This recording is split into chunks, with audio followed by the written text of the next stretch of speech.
सुबह golden hour तो खैर हुआ ही नहीं आज because it was all cloudy it was beautiful. उनके प्राइम मिनिस्टर ने क्या कहा कि गिलगित बल्तिस्तान के लोग मुझे आवाजें दे रहे हैं। बिल्कुल, ये जो चकाचौंध है ये वक्ती है, ये हम सब जानते हैं। इंसान की कोई औकात नहीं कि वो किसी को जज करे। दोबारा से किएगा 2 रुपए का। वहाँ पर ये पता चला था कि हर स्कूल में कराटे होते हैं। भारत हमारा दुश्मन मुल्क है और वो हमें समझते हैं कि हम उनके दुश्मन हैं।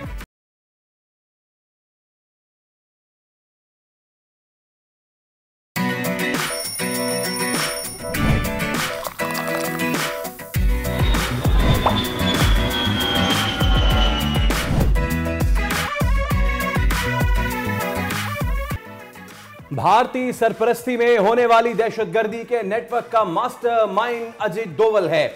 अमेरिका और कनाडा समेत कई ममालिक भारतीय रियासती दहशतगर्दी का एतराफ कर चुके हैं। डीजीआईएसपीआर लेफ्टिनेंट जनरल अहमद शरीफ चौधरी का अल जजीरा को इंटरव्यू।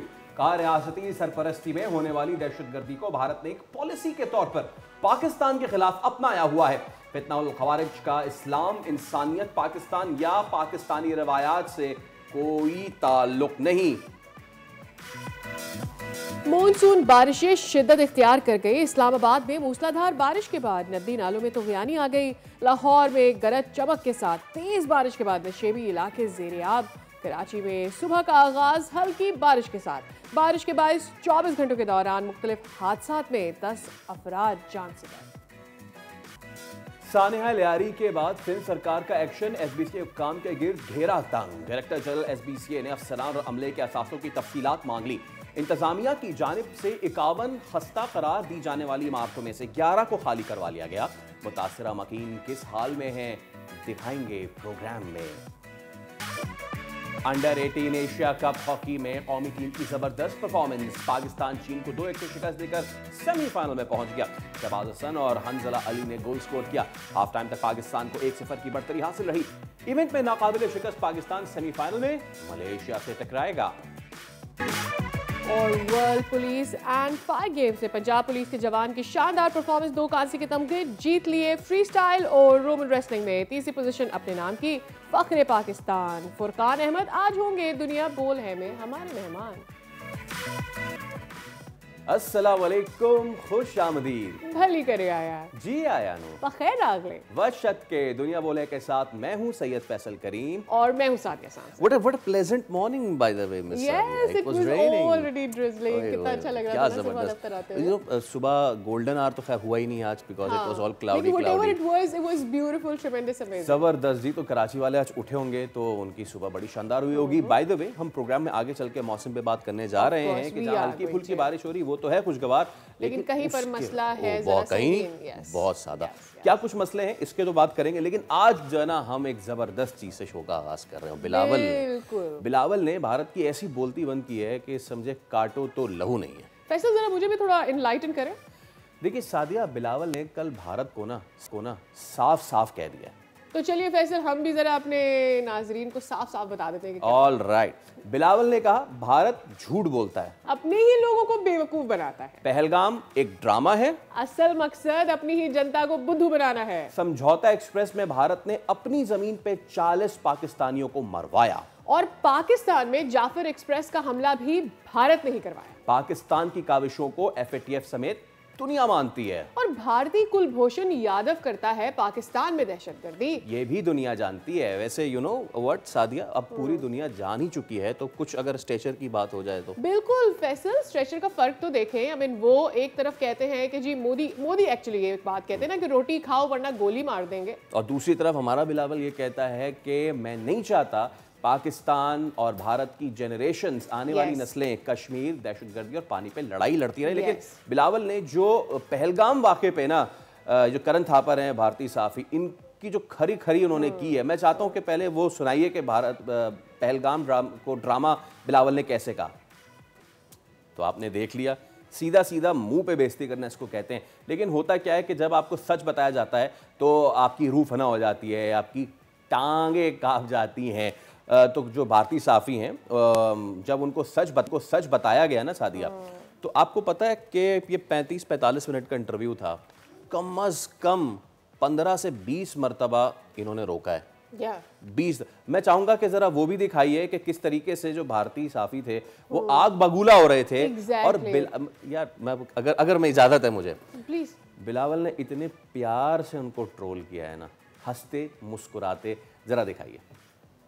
ब्रीथ करें, पूरा भारत ब्रीथ करे, पूरा भारत रियलाइज करे कि उनके साथ क्या हो गया है, पिछले कुछ दिनों में क्या कुछ हुआ है ना साहब। एब्सोल्युटली एब्सोल्युटली, मेरे ख्याल में इतना ज़्यादा एम्बैरेसिंग और इंसल्टिंग कोई मुल्क पिछले 2-3 महीनों में किसी के लिए नहीं रहा होगा जितना एक के बाद एक चीज़ भारत के साथ होती रही है। एंड आई थिंक अगर आपने वो पहलगाम वाला drama, we come back to that, अगर वो आपने पहलगाम वाला ड्रामा ना रचाया होता और वो अगर कोई उसके पीछे हकीकत होती तो आप सबूत देते, आपके पास सबूत होते तो आप कॉन्फिडेंट होते, और अगर आप कॉन्फिडेंट होते तो जंग में भी आप जाते ही नहीं, आप सबूत पर बात खत्म कर जाते, क्योंकि आपने झेप मिटाने के लिए सारी लड़ाई लड़ी।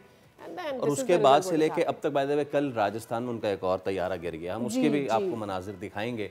तो तैयारे उनके गिर रहे हैं, उनके वज़ीर आज़म खुद इतना गिर चुके हैं कि पूरी दुनिया थू थू कर रही है, लेकिन खैर क्या कह सकते हैं। अब ज़रा आगे बढ़ते हैं और इसी से रिलेटेड बिलावल ने एक्सपोज किया है, उसी तरीके से एक्सपोज कल किया है DGISPR ने भी, और उनका ये कहना है, उन्होंने भी इंटरव्यू दिया और उनका कहना है कि फितनाउल हिंदुस्तान को खात्मा करेंगे, उसका खात्मा करके दम लेंगे। बिल्कुल, एक दफ़ा फिर उन्होंने कुछ एविडेंसेस सामने रखे हैं उन रॉ के लोगों के जो कि पाकिस्तान में काम कर रहे थे। Let's have a look at that.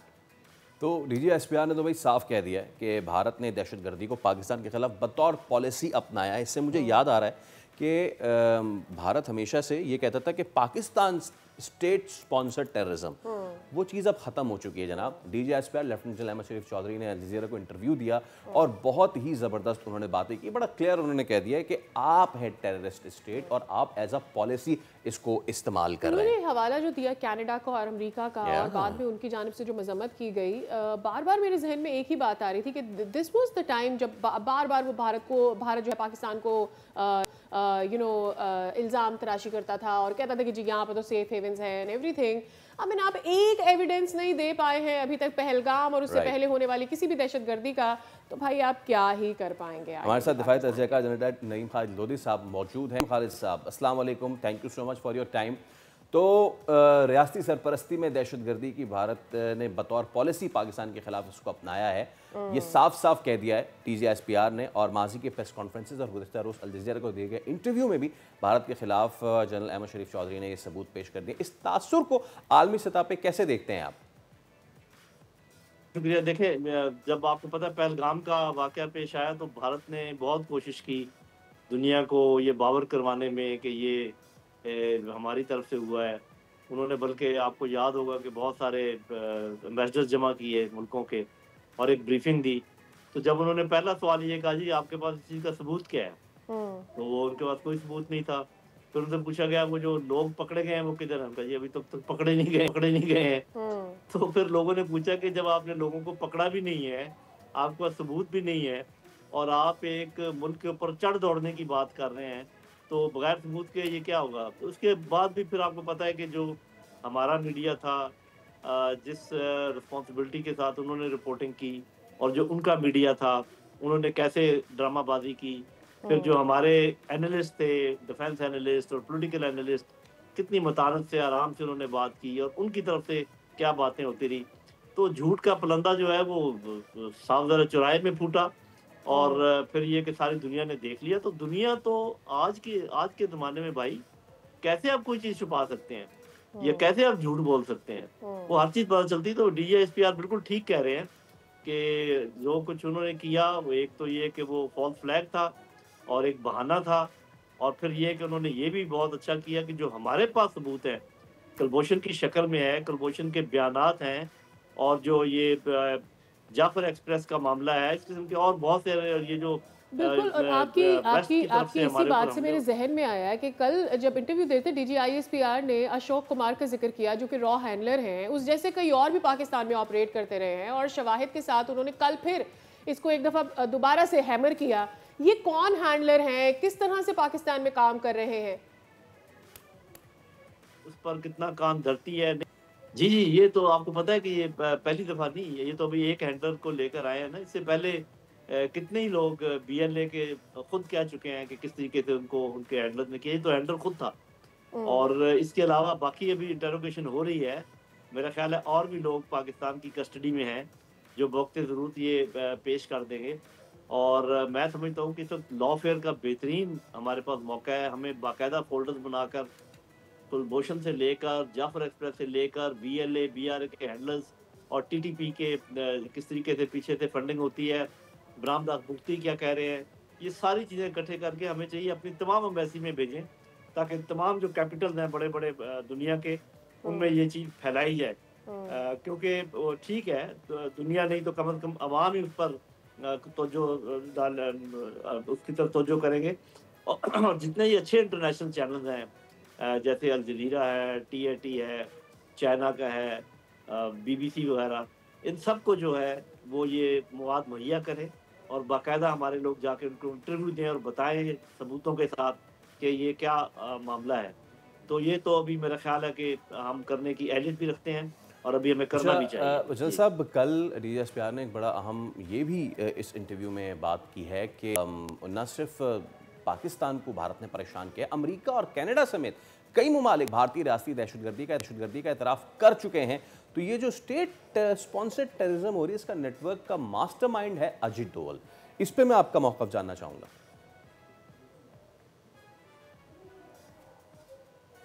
देखिए, इसमें तो कोई मौक़िफ़ वाली गुंजाइश ही नहीं है।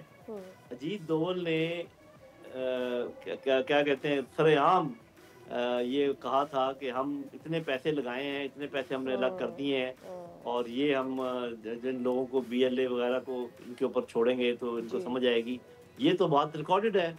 उसके बाद आपको पता है कि उनके प्राइम मिनिस्टर ने क्या कहा कि गिलगित बल्तिस्तान के लोग मुझे आवाज़ें दे रहे हैं और मुझे बुलाते हैं और मुझसे बात करते हैं।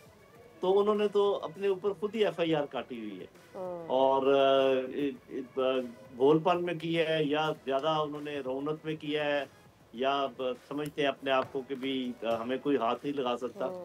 तो इसमें तो कोई शक ही नहीं है कि उनकी हुकूमत, उनके रॉ का तो हमें पता ही था, लेकिन उनका प्राइम मिनिस्टर, उनका national security adviser Ajit Doval, ये सरेआम वीडियो ने कैप्चर की हुई इनकी बातें, जब इन्होंने ये बात की है कि हम दहशतगर्दी और फिर घुस के मारेंगे, कितनी दफ़ा कहा है। फिर वही आप सही कह रहे हैं कि जो कनाडा में जो कुछ इन्होंने एक सिख लीडर के असैसिनेशन की अमेरिका में कोशिश की, उन लोगों ने भी देख लिया। तो ये तो बाकायदा इसमें कोई शक व शुबे की गुंजाइश नहीं है कि एक मुल्क भारत अपनी सरपरस्ती में, यानी कि सरकारी सरपरस्ती में ना सिर्फ के दहशतगर्दी करवाता है बल्कि सरेआम उसको मानता भी है। तो अब तो सिर्फ ये है कि हम कितनी तनदेही के साथ इन चीज़ों के फाइलें बनाकर हम आगे फैला सकते हैं। वैसे तो दुनिया अच्छी तरह जानती है, जिस तरीके से उनकी पूरी दुनिया में थू थू हो रही है, जिस तरीके से लोग रिपल्शन का इजहार कर रहे हैं, जिस तरीके से लोग उनको अपने से दूर कर रहे हैं, वो बजाते खुद इसी चीज़ का शाखसाना है जो ये उनकी अपनी कारस्तानी है। तो मेरा ख्याल है कि हमें और भी कोशिश करनी चाहिए और दुनिया को और भी इस सिलसिले में हमें बताना चाहिए कि वो क्या कुछ कर रहे हैं, वरना तो हर चीज़ दीवार पे लिखी हुई है, खुले तौर पे मौजूद है। जी एब्सोल्युटली। कल एक दफ़ा फिर DGISPR ने ये कहा कि पाकिस्तान एक ज़िम्मेदार रियासत है और आप सवाल हम पर नहीं भारत पर उठाएं, हमारे तो तमाम तर जो एटमी असासे हैं वो महफूज है, हमारा प्रोग्राम महफूज है। लेकिन जिस तरह से भारत ने एग्रेशन दिखाई है, उससे लगता तो ये है कि वो एक ऐसी कंट्री है जो कि डिज़र्व ही नहीं करती है कि उसके पास न्यूक्लियर वेपनरी होने चाहिए। बुनियाद मरसूस के बगैर भारत को उसे तस्लीम कर लेना चाहिए कि भारत जो है ये पूरी की पूरी जंग जो है वो हार चुका है। मजीद इंसल्ट के बजाय आई थिंक उसे बैक ऑफ कर जाना चाहिए। जी, अल्लाह ताला के फजल करम से बिल्कुल नहीं कर सकता, कोई भी बड़े से बड़ा मुल्क नहीं कर सकता, इसलिए कि हमारे पास जो हथियार हैं, जिस तरीके से हमने उनकी हिफाजत कर रखी है, जिस तरीके से हमने पूरे मुल्क में उनको फैलाया हुआ है, जिस तरीके से हमने उनको कुछ को अंडरग्राउंड रखा हुआ है और जो भी हमारे पास इस्तात है वो मौजूद है। फिर ये कि ये कहने की हमें तो ज़रूरत ही नहीं है कि हमारा प्रोग्राम बहुत अच्छा है या बहुत एक्यूरेट है या बहुत सेफ है, ये तो दुनिया मान रही है। ये तो जब आप वैसे भी जो इंसिडेंट होते हैं ना मुख्तलिफ लेटर से फसाइल मटीरियल की चोरी के इंसिडेंट, भारत में 7 दफा हो चुके हैं, पाकिस्तान में 1 रिपोर्ट नहीं हुआ। कई और मुल्कों में जो आपको उनके जो सिविल जोहरी तनसीबात हैं उनमें किसी में क्रैक आ गया, किसी में आपको पता है लीकेज शुरू होगी। पाकिस्तान का रिकॉर्ड है सेफ्टी का कि कभी ऐसी लीकेज नहीं हुई अल्लाह ताला के फजल करम से। फिर ये दुनिया मानती है कि हमारे मिसाइल जो हैं वो बेहतरीन टेक्नोलॉजी है उनकी, वो अपने हदफ पर एंड टिका के अपनी जगह पे जाके लगते हैं। और कभी उनका तो एक भूला भटका मिसाइल इधर उधर आ गया था। कभी आपने सुना है कि पाकिस्तान का मिसाइल मारा इधर था चला उधर गया? ऐसा कभी भी नहीं हुआ। तो अल्लाह ताला के फजल करम से इसको कहते हैं सेकंड स्ट्राइक कैपेबिलिटी, कि जब आपके ऊपर कोई आपके एटमी असासों को खत्म करने की कोशिश करे, जिसको के फर्स्ट स्ट्राइक कहते हैं या अटेम्प्टेड फर्स्ट स्ट्राइक होगी, क्योंकि कर तो नहीं सकेंगे वो। तो जो हम जवाब देंगे, हमारे पास इतने हथियार मौजूद हैं कि हमारा जवाब जो होगा वो हमारे दुश्मन मुल्क को मलियामेट कर देगा। ऑलराइट, बिल्कुल बिल्कुल ठीक है। अच्छा जान साहब, इसमें ना कतई की माज़रत एक चीज़ मैं आपसे ज़रूर पूछना चाहूँगा। पाकिस्तान ने बहुत बड़ी फतह दर्ज की, अब क्या पाकिस्तान को एक अलायंस कायम करने की ज़रूरत है उन ममालिक के साथ जो भारत की दहशत गर्दी का शिकार है? मुख्तलिफ प्रोपेगेंडा भी इसी वाले से गर्दिश कर रहे हैं by the way.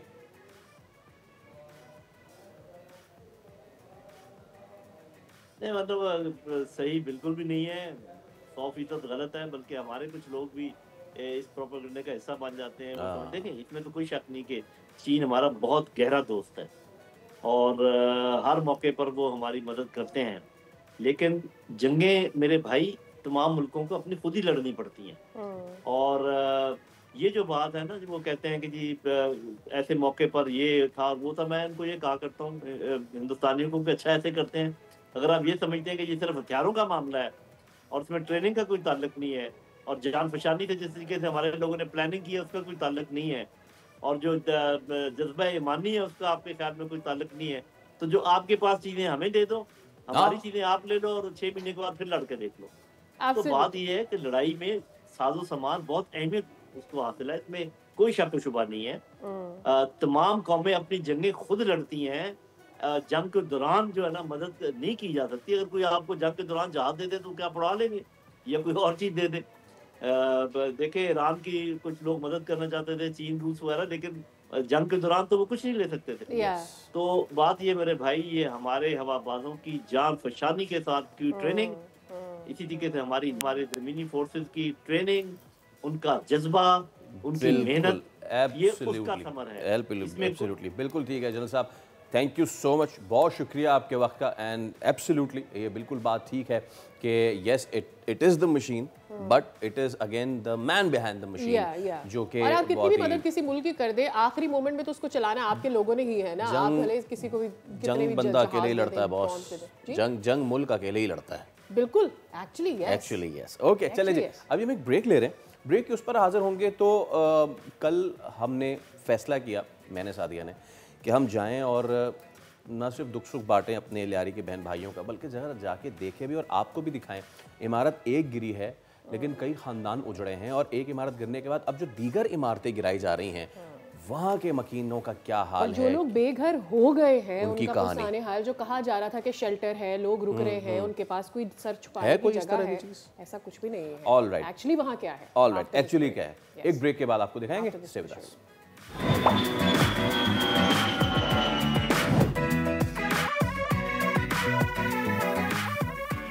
Lyari building हादसा कई जिंदगियां अपने साथ निगल कर ले गया है, लेकिन मेरे पीछे इस बिल्डिंग का जो मलबा है उसमें कई ज़िंदगियों की कहानियाँ भी दफन हुई हैं।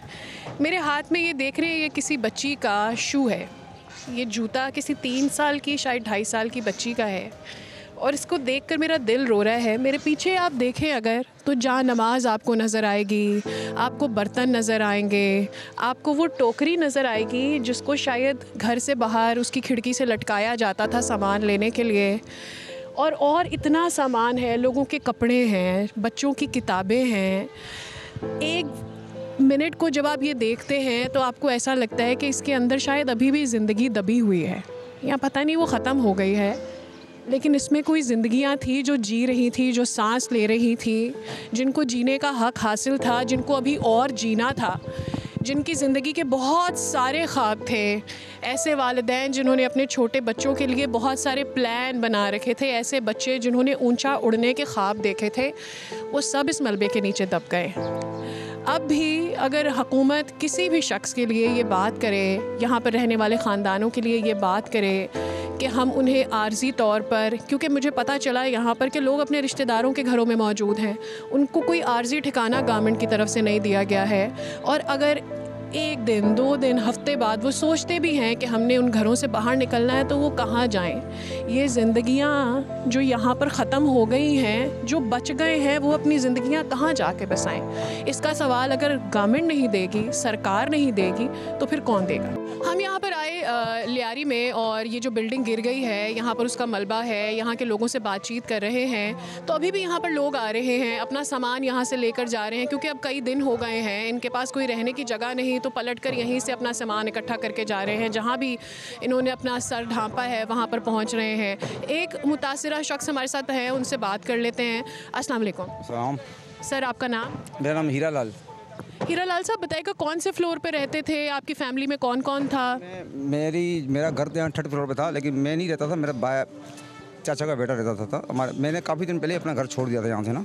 तो आपने बताया कि आपके रिश्तेदार थे, आपके अपने कितने रिश्तेदार यहाँ पर थे? कि मेरे जो है ना पुप्पी के बेटे वगैरह, हमारा एक ख़ानदान था, वो हमारे जो एक घर के 10 बंदे गए हैं, एक घर के 20 बंदे गए, एक घर के 10 बंदे गए हैं। हमारे अपने आपस में ही रिश्तेदार हैं हम सब आपस में। मेरे मामू का घर था 3rd फ्लोर पे, मेरे मामू के 3 बेटे हैं, 2 बहुएं, और एक उनकी अपनी वाइफ मेरी मामी, वो भी इस हादसे में जहाँ बाग हो गए। खाना पानी सारे, क्योंकि जो जिनका सब चला गया वो तो कहाँ ही जाकर खाने। अपनी मदद आप लोग यहाँ पे है, दाखिली दरवाजे पे ताला भी लगा दिया गया है, और अंदर से हथौड़े चलने की आवाज़ आ रही है और ये टूट रही है। ये वही इमारत है जो पीछे से, जब हमने इब्तदाइया दिया था तो पीछे से बिल्कुल खाली कर दी गई थी, और अब इसको आगे से भी तोड़ रहे हैं। कितने अरसे से आप रह रहे थे? हमारे 4 साल हो गए। 4 साल हो गए जी। आपको कब बताया कि ये इमारत ख़राब हो चुकी है और अब आप जाएँ? नहीं बताया गया था, कभी भी नहीं बताया? नहीं बताएगा जी, इसको बताएगा, ये गिर रहे थे, कमज़ोर हो रहा था, बहुत कमज़ोर है ये बिल्डिंग। अच्छा, आप लोग कितने लोग थे यहाँ पे? कितने अफराद? 6 फैमिली है। कहाँ जाएंगे अब? मैं कहाँ जाऊँ, किराए का कह रहे, अभी हम लोग के पास 1 रुपया भी नहीं है, परेशान है हम लोग, कहाँ जाओगे? मालिक मकान भी बोलते हैं, हम लोग एडवांस भी नहीं दे रहे, कुछ भी नहीं बोलते, बोलते नहीं है एडवांस, सब चीज़, हम लोग कहाँ जाओगे? पटवारी में गिर जाओगे। बाबा, आपके भी इधर रहाइश? नहीं, मेरा रहाइश यहाँ पे नहीं है, मेरा भाई है। आपके भाई हैं यहाँ पे? और वो अब आपकी तरफ आके रहेंगे? कोशिश मैं कर रहा हूँ, मैं यही कह रहा हूँ, यहाँ से मसला हो जाए, मैं बोलता मेरा पास रहिए। और ये सारा सामान इन्हीं घरों का निकला हुआ है? हाँ, बराबर वाले प्लेट का निकले हुए हैं। बाबा, हुकूमत से क्या कहेंगे? हुकूमत से मैं यही कहना चाहता हूँ, लोग पहले भी मैंने इसी चैनल में मैंने बोला था, हुकूमत भाई कितने लोग हैं माशाल्लाह, मेरा कल में कम से कम ये पूरा यहाँ से लेकर 200-300 फैमिली होंगे। हुकूमत चाहे, हुकूमत का सब कुछ है, फंड भी है, सालाना फंड भी रखते हैं। हुकूमत इस लोगों को बाकायदा जगह दे हुए, रिहाइश के लिए, बैठने के लिए, बिल्डिंग का मालिक है, मिसाल उड़ के दोबारा बना लेंगे। जो किराएदार है ऑनलाइन लिए, वो लोग बहुत परेशान है सारे। तो ये तो वो लोग थे जो अभी बेसरो सामानी का आलम में, अभी जब मैं बात कर रहा हूँ तो मेरे सर पे बादल मंडरा रहे हैं। कराची में बारिशों की अलर्ट भी जारी हुई है, खुदा ना खास्ता बारिश हो जाती है तो ये लोग कहाँ जाएंगे? आसमान, खुले आसमान तले ये सारा आसमान जो है, सारा सामान जो है ये पड़ा हुआ है। सादिया के पास चलते हैं, और सादिया एक कम्युनिटी सेंटर गई हैं, वहाँ पे ख़वातीन जो है इस सारे मामले में सबसे ज़्यादा मुतासर बच्चे, ख़वातीन, वैसे तो सारे ही लोग हैं, मर्द ख़वातीन बच्चे सभी मुतासर होंगे। बच्चे और ख़वातीन, उनका क्या कहना है आपको दिखाएं। अच्छा, आई तो मैं कम्युनिटी सेंटर थी, लेकिन जब मैं यहाँ पहुँची तो पता चला कि यहाँ पर लोग अंदर घर में मौजूद हैं, और किसी के घर में उन्होंने पनाह ली हुई है कुछ टाइम के लिए। अब उस कम्युनिटी सेंटर की भी एक अलग कहानी है जो मुतासरीन सुना रहे हैं, तो उस कम्युनिटी सेंटर की कहानी भी जानते हैं, और इन लोगों की साथ इस वक्त क्या हो रहा है, इनके पास क्या सहूलियात हैं, कैसे गुजर बसर कर रहे हैं, ये भी उनसे जानते हैं। पहले तो हमें बताइएगा कि आपका नाम क्या है, उस बिल्डिंग में कौन से फ्लोर पे रह रहे थे? आपका क्या नाम है आंटी जी? मेरा नाम है लक्ष्मी, हम 4 फ्लोर पे रह रहे थे। और आपका क्या नाम है? सिमरन। सिमरन, आप भी 4थे फ्लोर? जी। अच्छा। मैं अपनी अम्मी के साथ रहती थी, मेरे 2 मामू थे, 2 मामी थी, और उनकी एक छोटी बेटी थी। अच्छा जी। तो आपके मामू, उनकी बेटी और रिश्तेदार, उन सब की डेथ हो गई वहाँ पर? नहीं, मेरी छोटी मामी बची है और मेरी ना उनकी बेटी बची, बस हम 2 लोग ही बचे और 2 हम। वहाँ पे पहले वहाँ से निकल गए थे, फिर आप वहाँ से अपना सामान उठाने गए, वापस गए क्यों वहाँ पर? क्योंकि मामी ने कहा कि हमारी गोल्ड है, हमारी बहुत ना मेहनत की चीज़ें हैं जो हमने ना बहुत ज़्यादा मेहनत करके बनवाई हैं, तो इस वजह से वो बेचारी फिर से गई। उन्होंने बोला कि ऐसा कुछ नहीं होगा, मैं जल्दी जल्दी सामान उठा के वहाँ से निकल आऊँगी। तो वो 3 लोग तो गए, साथ में मेरे दोनों मामू भी ऊपर गए। अच्छा, अब मुझे ये बताएं कि ये जो कम्युनिटी सेंटर है वहाँ पर, क्योंकि हमें पता चला था कि वहाँ आपके खाने पीने का बंदोबस्त है, रहने का बंदोबस्त है, आप बता रही हैं आप वहाँ गए नहीं, आप वहाँ पर जाकर क्यों नहीं रह रही हैं? वहाँ पर हाँ, बस 3 दिन का था, वहाँ पे खाना भी था, पानी भी था, बिल्कुल था, लेकिन वहाँ पर रह तो नहीं सकते ना ही वहाँ पे कोई ऐसा था रहने का। तो वहाँ कोई बंदोबस्त नहीं है रहने का? मैं यही समझना चाह रही हूँ कि वहाँ पर क्या है, फिर वहाँ पर बिस्तर है, क्या है, वॉशरूम है? कुछ भी नहीं है ऐसा कुछ, वो बस एक हॉल की तरह बना हुआ है और वहाँ पे मतलब मीटिंग्स होती हैं। बाकी अगर ऐसा कुछ होता तो चलो, हमारे पास तो ये है, हमारे जैसे बहुत से परिवार हैं, फैमिलीज़ हैं जिनके घर चले गए हैं, उनके घर के अफराद 5-6 सारे चले गए हैं, तो वो खुद भी तो वहीं पे रहते हैं ना, कोई भी नहीं रह रहा है, सब लोग अपने रिश्तेदारों के यहाँ पे ठहरे हुए हैं बेचारे। अच्छा, अब मुझे ये बताएं कि हुकूमत ने आपको क्या दिया है? राशन दिया है, कुछ बताया है कि जिन लोगों की शहादत हुई है वहाँ पर, जिनके प्यारे गए हैं, उनके लिए क्या है, कब मिलेगा? अभी तो फ़िलहाल हमें कुछ भी नहीं मिला, कुछ भी हमें नहीं मिला है, और बस सब लोग दावा कर रहे हैं कि आप लोगों को ये मिलेगा वो मिलेगा, पर अभी तक हमें हुकूमत की तरफ से, गवर्नमेंट की तरफ से ऐसा कुछ भी नहीं मिला।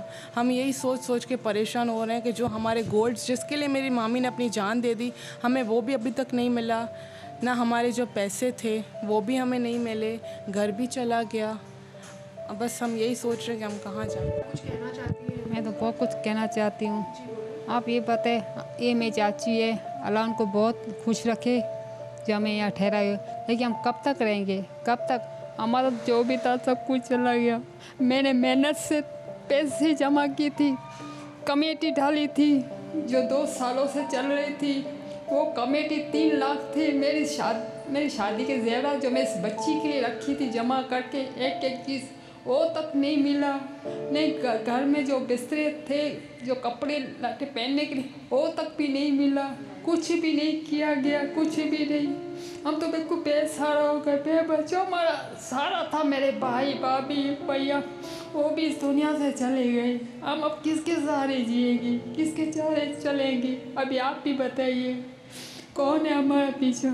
कोई नहीं। और भी है इस वक्त जब ये बिल्डिंग गिरी? देवर है, एक घर है, हम उधर सब रहते थे, सारी फैमिली उधर रहते थे।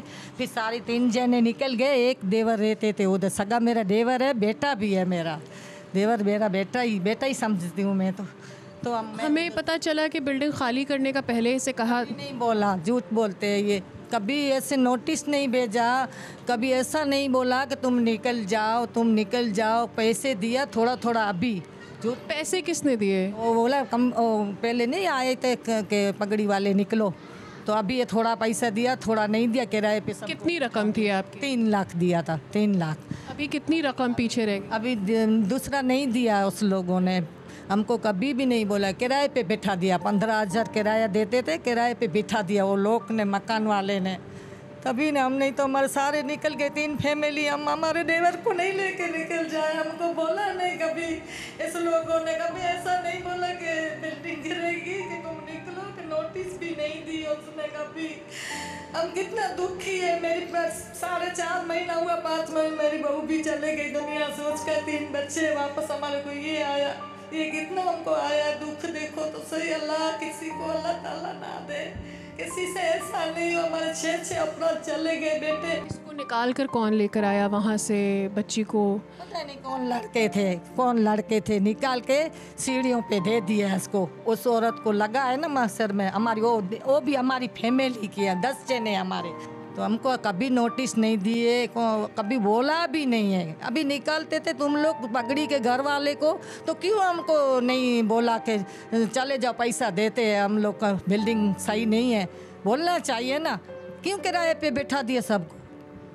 हाँ गरीब है इसलिए, हम लोग गरीब कौम है इसलिए, हम माहेश्वरी गरीब है इसलिए, हाँ हम बहुत गरीब है इसलिए, गरीब है सबका दिल है। देखो आपकी जान है के मेरी जान है के, आप में ये खून है मेरे में ये खून, सबको अल्लाह ताला ने पैदा किया है। हम तो ये समझते, हम तो ये समझते हमारी भाई हो तुम, हमारी बहन हो तुम, हमारी बेटियां हो तुम, हमारी माँ हो, हम भी तुम लोग के सब है, सब है। अभी तो टूटी है तो सही है ना, रोड पे सामान कितना दिन पड़ा, अभी बारिश आएगी कहाँ जाएंगे। अभी तो हमारा घर है, ऐसा नहीं, हमारे 3 भाई है, हमारे जान से प्यार है, हमारे दिल से प्यार है, हमारे घर है इधर, मगर हम ये चाहते हैं कि नहीं सबका हम आप करो ऐसा कि हमारे घर मिले, इस लोगों को घर जरूर मिले, भूल नहीं जाना, वीडियो निकाल के फिर भूल नहीं जाना, ऐसी कोशिश करो। सब पाकिस्तान में इतने बड़े बड़े लोग हैं, मैं तो अनपढ़ हूँ, अंगूठा छाप। उम्मीद करते हैं अम्मा कि आपके लिए कोई आए, कोई बात करे आपसे, आप लोगों को मुआवजा दे, कोई घर का बंदोबस्त हुकूमत आपके लिए करे। वो भी छोड़ के गई है, 10 ये लोग चले गए, एक का नाम किशन है, एक का नाम पूर्वाई है, एक का नाम आयुष है, एक का नाम प्रेम है, प्रेम हमारे घर के ये 10 से पूरा हमारे घर के अभी कहाँ जाए, रो के बैठे हैं। बस आप सुनेंगे, अल्लाह सुनेंगे, सब सुनेंगे, भगवान सुनेंगे, दादा सुनेंगे। हम दुआ करते हैं जो कुछ कर सकते हैं जो लोग, वो भी इसको सुने। बहुत शुक्रिया, आपने जगह दी हमें घर में अपनी कहानी। मेरी बेटी हो तो दादी ने, दादा ने, चाची, अम्मी इसकी, तो यहाँ इसकी खाला हैं, इसकी फुप्पो हैं, और सब इसका ख्याल रखना चाहते हैं, इससे प्यार करना चाहते हैं। एक चीज़ की बड़ी तसल्ली हुई कि इसको देखने वाला कोई है, वरना जब मुझे पहले ये पता चला था कि एक बच्ची है 3 माह की, जिसके माँ और बाप दोनों ही इस सानहे की नज़र हो गए हैं, तो मेरा दिल ज़ोर से धड़का था कि उसकी कौन देखभाल करेगा। तो इस बात की तसल्ली तो है, लेकिन हुकूमत और जो स्टेट होती है, रियासत जो होती है, वो इसमें रहने वाले सारे लोगों की माँ ही होती है ना, तो इनका कौन ख्याल करेगा, इनका कौन। ये आंटी बार बार कह रही हैं कि आप 10 लाख तो दे देंगे, लेकिन क्या 10 लाख में कोई घर आता है? तो वो बातें आपने उनकी सुनी है। देखना ही है कि इनके लिए क्या बंदोबस्त किया जाता है, इनको क्या घर दिया जाता है, कोई जगह फराहम की जाती है, इनके मुस्तकबिल के लिए हुकूमत क्या सोचती है।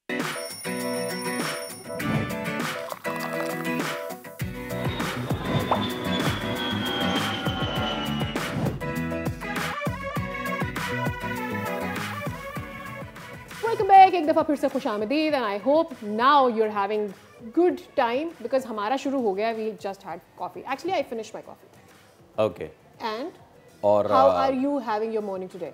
इट वाज, मैंने बताया ना कि सुबह बहुत शानदार और बहुत ही उसका आगाज़ बड़ा अच्छा रहा कि मुल्क भर में बारिशों का सिलसिला। अब कराची वाले, कराची इतना बड़ा है ना, अभी हम यही अंदर हम दोस्त सारे बात कर रहे थे, तुम्हारे हुई नहीं, हमारे नहीं हुई, हमारे में तुम्हारे नहीं हुई, हम तो ये बात कर रहे होते हैं। हम अपने आप को प्रिविलेज फील करते हैं इस बुनियाद पर कि कराची में कहाँ बारिश हुई जब बारिशों का मौसम होता है, लेकिन बाकी मुल्क में जो बारिश हो रही है उससे मामलाती ज़िंदगी हो रही है मुतासिर। तो पूरे मुल्क, फैसल, इज इट सो कि बहुत ज़्यादा मुश्किलात हो रही हैं लोगों को? देख लेते हैं, देख लेते हैं पूरे मुल्क से हम अपडेट लेते हैं, पंजाब से लेके बलूचिस्तान और KPK तक। सबसे पहले हम बलूचिस्तान का रुख करते हैं, वाशिक इलाका। हमारे नुमाइंदे हमीद बलोच हमारे साथ मौजूद हैं। हमीद, मुझे बताइए इस वक्त वहाँ पे क्या सूरत हाल है वाशिक में, और कितनी बारिशें हैं, और क्या सैलाब वगैरह की भी सूरत हाल है? जी बिल्कुल, ज़िला वाशिक के मुख्तलिफ इलाकों में आलिया तूफ़ानी बारिशों और सैलाबी रेलों ने तबाही मचा दी है। मूसलाधार बारिशों के बायस नशेबी इलाकों में सैलाबी सूरत हाल पैदा हो गई है, जिससे सैकड़ों सोलर पैनल्स तबाह हो गए हैं। इन बारिशों ने मकामी आबादी की मामूलाती ज़िंदगी को बुरी तरह मुतासर किया है। बिजली का निज़ाम दरम बरम हो गया है, जबकि मुतअद्दिद दई इलाकों में राबता सड़कें भी पानी में बह गए हैं। मकामी मालदार तबके को भी भारी नुकसान का सामना करना पड़ा। कई मकामात पर माल मवेशी हलाक हो गए, जिससे मकामी किसान और मालदार शदीद माली बहरान से दो चार हो चुके हैं। मुतासरा इलाकों में ताहाल हुकूमत की जानब से किसी किस्म की इमदाद फराम नहीं की गई है। जी बहुत शुक्रिया। बलूचिस्तान की सूरत हाल आपने बताया। पंजाब का रुख कर लेते हैं। आसिफ जावेद हमारे कॉरेस्पॉन्डेंट वहाँ से मौजूद हैं। आसिफ, इनिशियली तो ये कहा जा रहा था कि इतना बुरा हाल नहीं होगा बारिशों का, लेकिन देखते देखते सिचुएशन बिगड़ रही है। फसलों की क्या सूरत हाल है और बारिश क्या एक्सपेक्ट किया जा रहा है मज़ीद आने वाले दिनों में?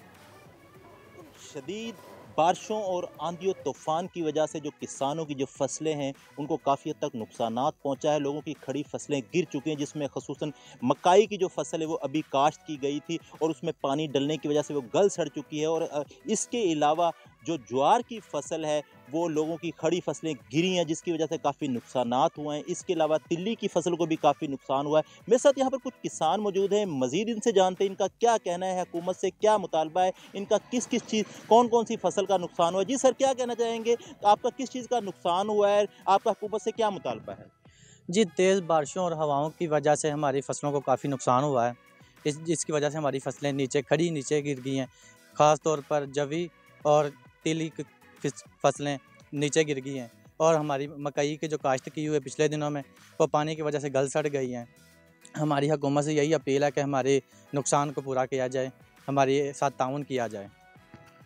जैसा कि किसानों का ये कहना है कि बारिशों की वजह से इनकी जो फसलें हैं वो तबाह बर्बाद हो चुकी हैं। बहुत शुक्रिया फॉर ऑल द डिटेल्स। मेरे ख्याल में इस वक्त ज़्यादा से ज़्यादा ज़रूरत ये है कि जैसे जैसे ये क्लाइमेट की वजह से शिफ्ट हो रहा है ना वेदर, अवेयरनेस की मेरे ख्याल में ज़्यादा ज़रूरत है कि कब क्या कहाँ पे क्या चीज़ हो रही है। तो सेल्फ अवेयरनेस बहुत ज़रूरी है। इसी पे हम बात कर लेते हैं।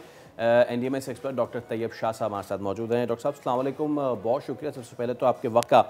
हम देख रहे हैं चाहे वो कसूर हो, वाशक हो, हरिपुर हो, मुख्तलिफ जगहों पे इस वक्त सैलाब आना शुरू हो गया है। थोड़ा सा हमें बताइए कि मज़ीद कौन से हॉट स्पॉट्स हैं और कितने दिन तक ये चीज़ जारी रह सकती है।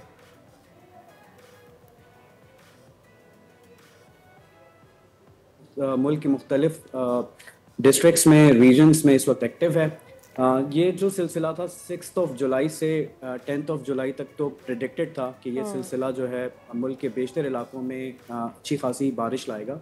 इसका जो ज़्यादा फोरकास्टेड था वो नॉर्थ ईस्टर्न यानी शुमाल मशरकी पंजाब, जिसमें लाहौर, नारोवाल, सियालकोट, शकरगढ़, गुजरावाला गुजरात, जेहलम जो नॉर्थ रीजन है, टोटोवार रीजन में इस्लामाबाद, सरगोदा, चकवाल, ये रीजन्स।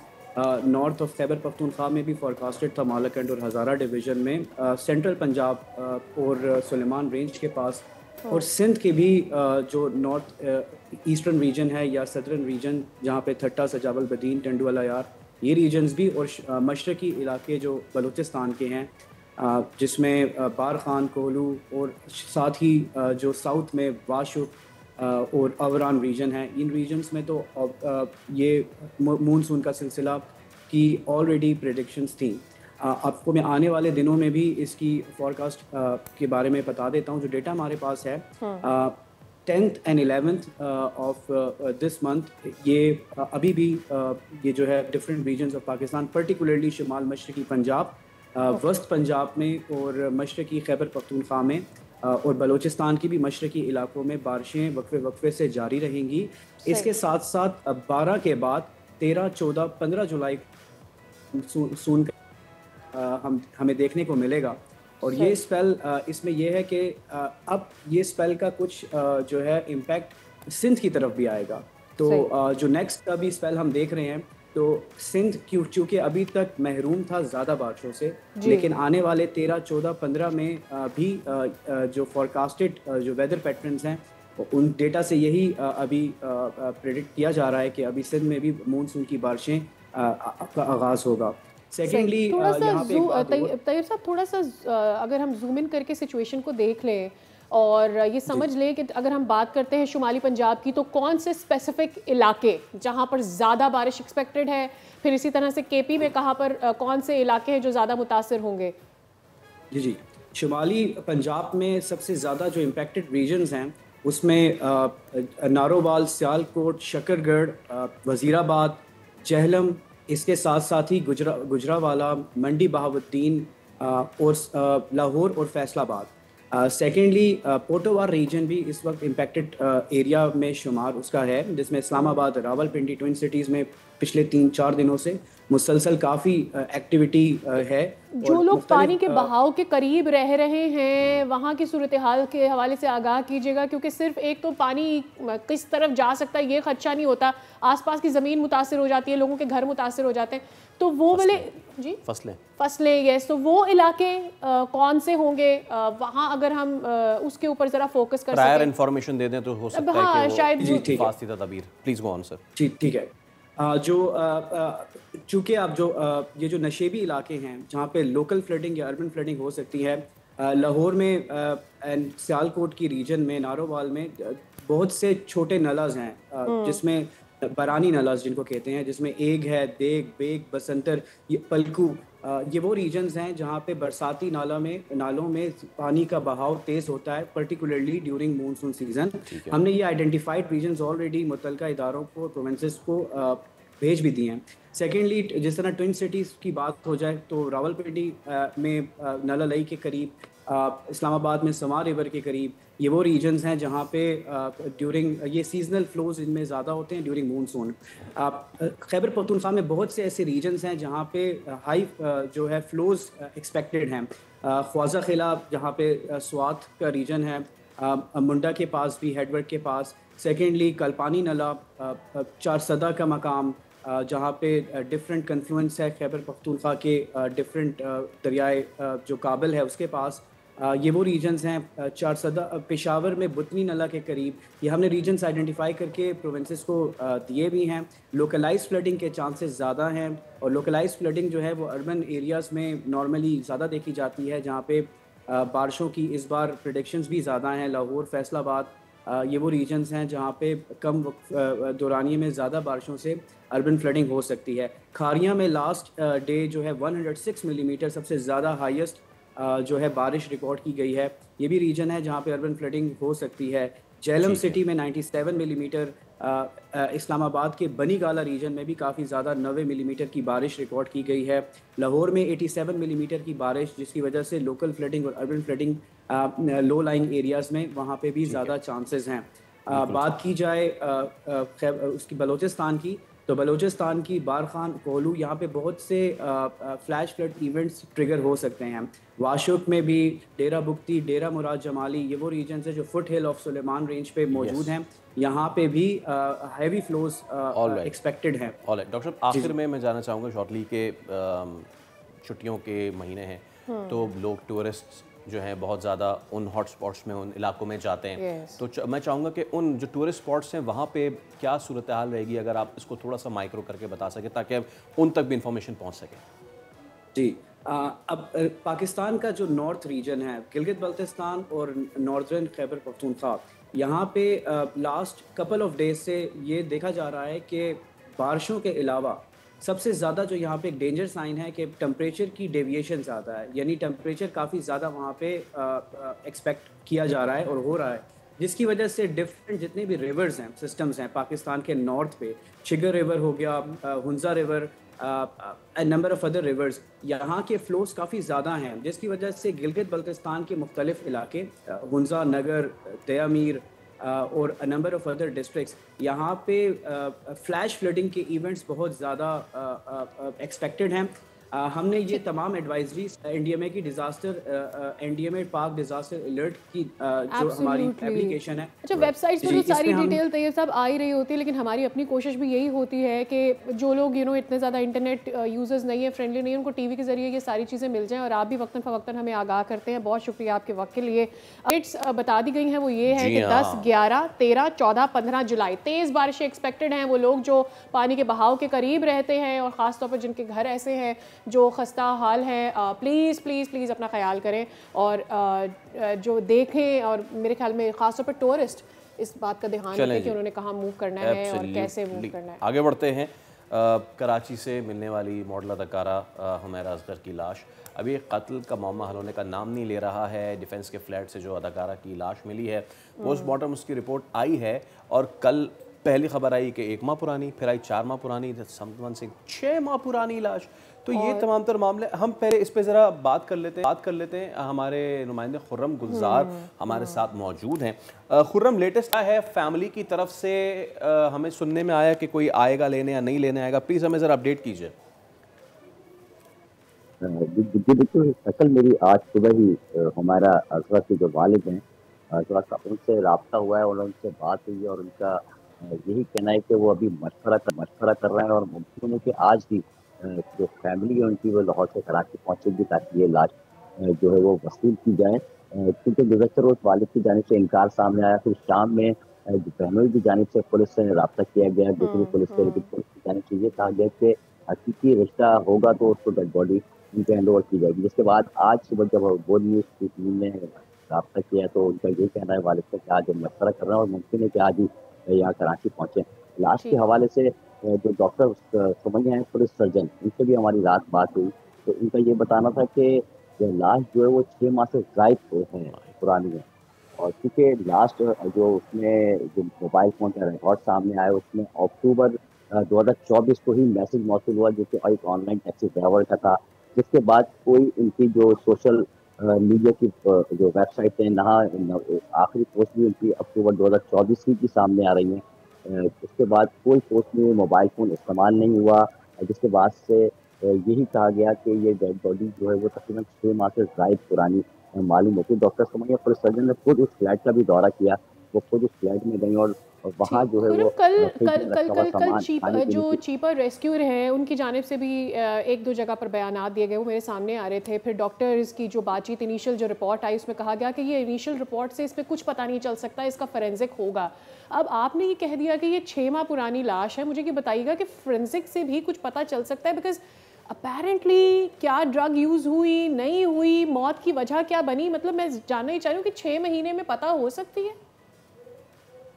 जी बिल्कुल पता हो सकती है, फॉरेंसिक रिपोर्ट इसकी आना भी बाकी है, जिसके बाद ही मौत की जो वजह है वो सामने आएगी। लेकिन डॉक्टर जो सुमैया पुलिस सर्जन है उनका कहना ये है कि लाश बहुत ज़्यादा पुरानी होने की वजह से जो बॉडी के जॉइंट्स थे उसमें थे कोनी थी, ये जॉइंट भी भुन गए थे, यानी कि बॉडी पे गोश्त नहीं था, एक समझने के बस एक हड्डियों का ढांचा जो है वो रह गया था। ताहम इस हवाले से ये भी उनका कहना था कि मौत की वजह उसी सूरत में सामने आएगी। लेकिन पुलिस हुक्काम से जो हमारी बात हुई उनका कहना ये है कि तमाम बातें कहना कब इस वक्त होगा कि ये ड्रग यूजर थी, इनका कत्ल हुआ है, इन्होंने खुदकुशी की है या फिर इनकी तबाही मौत है। ये तमाम सूरत हाल जो है वो जब तक फॉरेंसिक रिपोर्ट सामने नहीं आएगी, पुलिस सर्जन की जानिब से पता नहीं चलेगा, मेडिकल रिपोर्ट सामने नहीं आएगी। ठीक, खुर्रम गुलजार हमारे साथ ही मौजूद रहिएगा। कल हुआ उनका एक पुराना इंटरव्यू है और वो इंटरनेट पे फ्लोट करने लगा, हमने भी उसे सर्च किया और ये आखिरी इंटरव्यू था, उसके बाद वो कहीं भी मीडिया पे अपेयर नहीं हुई हैं। उन्होंने जो बातें की वो आपको दिखा दें। दिलगिरफ्ता कहानी है, उसमें अब ये चीज़ सामने आई है सादिया, एक तरफ घर वालों का बयान कि हमने लाश नहीं लेनी, दूसरी तरफ हुमैरा का ये कहना कि मैं अपनी माँ से मोहब्बत करती हूँ और मेरी माँ को पता होता है मैं कहाँ काम कर रही हूँ। सो अगेन इस पर जितनी बात की जाए कम है। हमारे साथ मारूफ अदाकारा सलमा ज़फ़र साहिबा मौजूद हैं। अस्सलाम वालेकुम सलमा, बहुत शुक्रिया सबसे पहले तो आपके वक्त के लिए। सिर्फ हुमैरा असगर नहीं, इससे पहले आयशा खान तन्हाई में रह रही थी, इंतकाल कर गई। कुछ दिन पहले हमने एक गुलकार हैं सादिया, आपने इंटरव्यू उनका किया था, सलीम शहजाद, वो तन्हाई का शिकार है, नाबीना हो चुके हैं वो, और अब ये हुमैरा असगर। इंडस्ट्री का ग्लैमर एक तरफ, लेकिन क्या मैं ये कह सकता हूँ सलमा कि is this the dark side of the industry, तन्हाई में मौत? वालेकुम अस्सलाम Faisal, thank you so much for having me.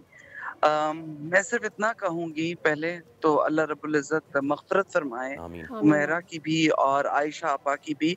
जो अज़ियत, जो तन्हाई की अज़ियत है ना, वो यहीं पे सज़ा काट ली। बस अल्लाह पाक उनके आगे के रास्ते बहुत आसान करे और हम सबको जो सीख अल्लाह रब्बुल इज़्ज़त चाहता है इससे लेने की, वो हम ले लें।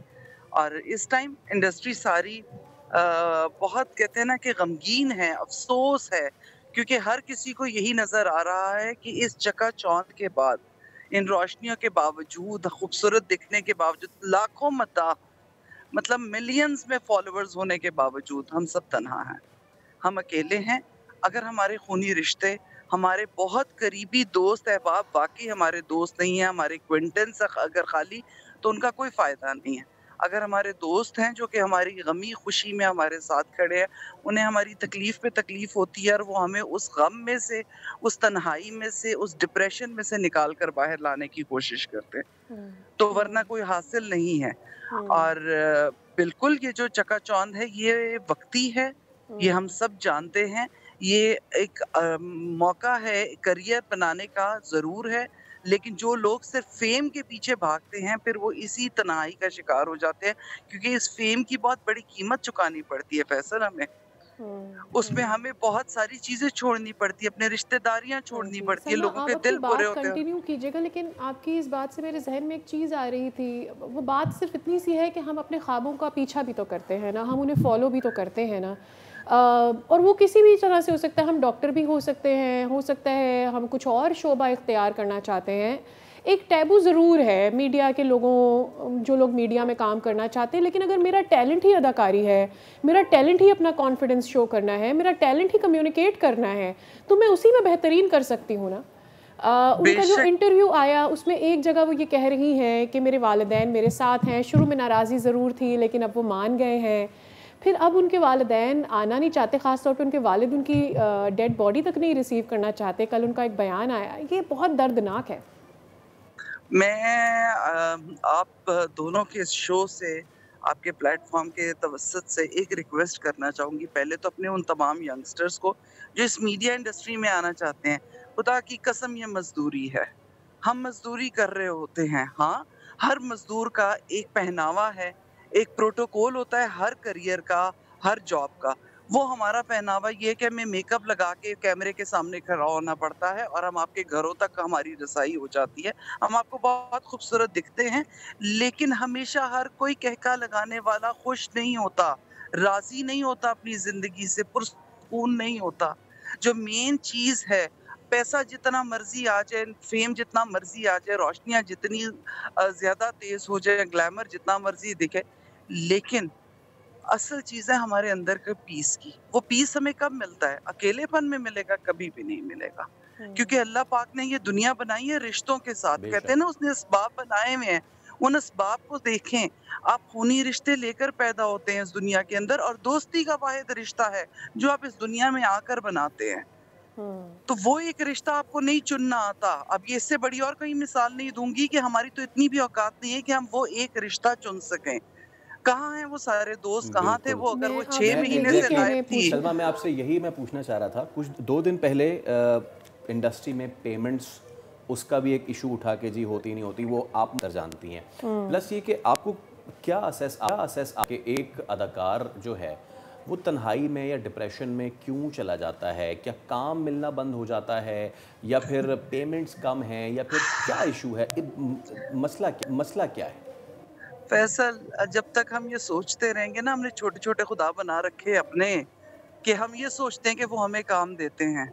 जब हम उनके पीछे भागते, जब तक हम ये सोचेंगे मैं फलां से मिलूंगा और वो उसकी गुड बुक्स में रहूंगा तो वो मुझे काम दिला देगा या वो मुझे काम दे देगा, तो हमारा यही हाल रहेगा।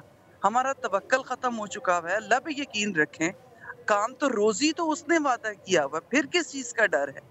बाकी हमारा ये काम है, इसमें हमें ये लगता है कि अगर आज एक दिन मैं टीवी पे नहीं आऊंगी ना, उसके बाद मैं परेशान हो जाऊंगी, उसके बाद मुझे कोई देखेगा नहीं और लोग मुझे भूल जाएंगे। मैं आपको एक बात बताऊं, ड्रामा इंडस्ट्री के साथ साथ मैंने दोनों इंडस्ट्रीज में काम किया है। मैंने मॉर्निंग शो होस्ट किए हैं, मैंने ये भी किया, और मैंने उसके अंदर ये देखा है उन बच्चियों को आते हुए, बड़ी बड़ी आर्टिस्ट को आते हुए, कि आज मैं यहाँ बैठी थी, कल कहाँ किसी और को कहाँ बुलाया गया है। मुझे तो निदा के शो पे आज नहीं बुलाया गया, वहाँ पे आज मैं नहीं हूँ। मतलब ये सारी चीजें क्यों देखते हैं आप लोग? आज किसी और की बारी है, टर्न्स है ये। तो ये एक चीज़ मेरे जहन में एक और आ रही थी, वो ये कि दोस्त, इंडस्ट्री के लोग कहाँ हैं? 6 महीने से एक उनकी साथी गायब है, किसी ने पूछा नहीं, सवाल करने की कोशिश नहीं की। फैसल मेरे साथ काम करते हैं, ये मेरे कंपेनियन हैं, अगर इनका मूड भी ऑफ होगा तो मैं ज़रूर पूछूंगी सुबह में कि व्हाट हैपेंड टू यू। तो कहाँ गए वो लोग फिर सारे जो इंडस्ट्री में साथ काम? मैं आपको एक बात बता दूं, बरकी कुमकुमे लगाए जाते हैं ना, जब हमारे घर कोई फंक्शन होता है, जब पार्टी होती है, तो वो चिली लाइट्स लगाई जाती हैं। हमारी औकात उससे ज्यादा की नहीं होती है। असल रौनकें होती हैं अपनों से, और हम जो बाकी के एक्वेंटेंस है ना, हम सिर्फ वो चिली लाइट्स हैं। हमें बरकी कुमकुमों की तरह सजा दिया जाता है किसी भी पार्टी में, किसी भी दावत में। एक्चुअली किसी को कोई फर्क नहीं पड़ता कि उस दावत में आने के लिए मैंने इन ड्राइव लगाई थी, या मैं किधर गया था, या मैं किसके साथ आया हूँ, या मैंने वापस किस तरह जाना है। बहुत सारे लोग ऐसे, बहुत सारे ऐसे भी इस इंडस्ट्री के अंदर मौजूद हैं जो खवातीन को पूछते हैं कि खैरियत है ना, वापस कैसे जाएंगी? मैं किसी को बोल देता हूँ आपको ड्रॉप करता हुआ जाए, मैं ड्राइवर दे देता हूँ, लेकिन वो बहुत कम लोग हैं। मैं एक नाम जरूर लेना चाहूंगी यहाँ पर आपके तवस्सुत से। जब कहीं तकलीफ होती है तो कोई किसी को नहीं देखता, लेकिन जब मुझे तकलीफ पहुंची है तो मेरे पास यही इंडस्ट्री के लोग खड़े भी थे। इसमें इसका मतलब ये है कि शायद हम ये समझते हैं कि हम अगर अपना दर्द किसी को बताएंगे तो हो सकता है कि वो मुझे जज करेगा। तो मैं आपके तवस्सुल से एक बात कर रही हूँ फैसल, दो लोगों से बात कीजिए प्लीज, एड्रेस कीजिए खूनी रिश्तों से। जो मरने वाला है वो मर गया है, खुदा के लिए उस तो अपना गोश्त भी यहाँ छोड़ गया दुनिया में, लेकिन हड्डियों का ढांचा पड़ा हुआ है सिर्फ इस वास्ते कि अल्लाह के वास्ते कोई खूनी रिश्ता आके मेरी तदफीन कर दे। बिल्कुल मुझे अपने हाथों से सुपुर्द कर। लेकिन दूसरा नाम जरूर लूंगी, वजाहत रऊफ और उनकी वाइफ का, शाजिया वजाहत का। वो इंडस्ट्री में अगर कोई प्रॉब्लम है ना तो वो दोनों मियाँ बीवी खड़े होते हैं और पूछते हैं। और रात भी जाले सरहंदी ने एक ग्रुप बनाया है हाँ तमाम खवातीन के लिए, स्पेशली उन बच्चियों के लिए जो अकेले रहती हैं, कि अगर उन्हें कोई डिप्रेशन और बार बार लिखा जा रहा है प्लीज स्पीक अप, हमें बात करें। सलमा बस अफसोस ये होता है कि हम पता नहीं क्यों इंतजार करते हैं कि चीज़ हो जाए, आखिर में खुर्रम कोई हादसा हो। Salma thank you so much. आखिर में खुर्रम अब क्या है इसके मज़ीद इसमें कार्रवाई की क्या गुंजाइश है? एक तो पुलिस ये कह चुकी है कि इतनी डिकम्पोज हो चुकी है कि इसके असल जो डेथ की कॉज तक नहीं पहुंच सकते, क्या ऐसे ही है? और वालिदैन क्या आज आएंगे रिसीव करने इनको? जी बिल्कुल, आज सुबह मेरी उनके वालिद से बात हुई है और उनका यही कहना है कि हमने मशवरा कर लिया और मुमकिन है कि आज ही हम कराची पहुंचेंगे और डेड बॉडी जो है वो वसूल कर लेंगे। साथ ही जो फॉरेंसिक के बॉडी का पोस्टमार्टम रिपोर्ट हैं उनके आने के बाद ही ये वाज़ेह हो जाएगा कि ये कोई ड्रग यूज़र थी, कोई खुदकुशी का मामला था या कोई कत्ल की वारदात थी या फिर ये कोई तबई मौत थी। ये तमाम चीज़ें क्लियर होंगी। बॉडी बहुत ज़्यादा डिकम्पोज हो चुकी है, जोड़ जॉइंट्स है वो खुल चुके हैं, बॉडी पे जो है वो गोश्त नहीं हड्डियाँ, जिसकी वजह से ये तमाम सूरत हाल जो है वो अब पुलिस सर्जन की जानिब चली गई है। डॉक्टर सुमैया ने उस जाए वक़्वा का भी दौरा किया, उस फ्लैट का भी दौरा किया, खुद उन्होंने तमाम शवाहिद वहाँ से जमा किए, खाने फ्रिज से कुछ खाने की चीज़ें भी वो अपने साथ ले गई हैं ताकि उसका भी फौरन भी किया जा सके। तो देखिए इसमें अलमिया ये सामने है कि जो फ्लैट था जहाँ ये रिहाइश पजीर थी वहाँ की बिजली भी अब अक्टूबर से कटी। एग्जैक्टली हाँ खुर्रम, बिल्कुल ठीक है खुर्रम, अब हम आपसे मज़ीद इस पर अपडेट लेते रहेंगे। कभी बहुत शुक्रिया। तो अब ये वाक़या कहाँ ये एंड होता है, लेकिन एक चीज़ जो हौसला अफजा, मतलब कि इस वाक़े में भी अगर हम ये लफ्ज़ इस्तेमाल करें तो जो फैमिली है, वालिद हैं, उन्होंने इस चीज़ को अग्री किया कि वो आएंगे और वसूल करेंगे, चाहे औलाद जैसी भी हो, जो भी हो, जैसे भी हो की बात नहीं है। एक शख्स फैसल चला गया, अब उसमें से आपने क्या अच्छा और बुरा और क्या जजमेंट निकालनी है। जस्ट ब्रेक लेने से पहले जस्ट वन थिंग, इंसान की कोई औकात नहीं है कि वो किसी को जज करे। ये क्यों ना ये काम हम उस पे छोड़ दें जिसने हमें बनाया है और जो हमारी जिम्मेदारी उसको पूरा करें। हम इसी के साथ ले रहे हैं एक ब्रेक, उसके बाद दोबारा हाजिर होंगे।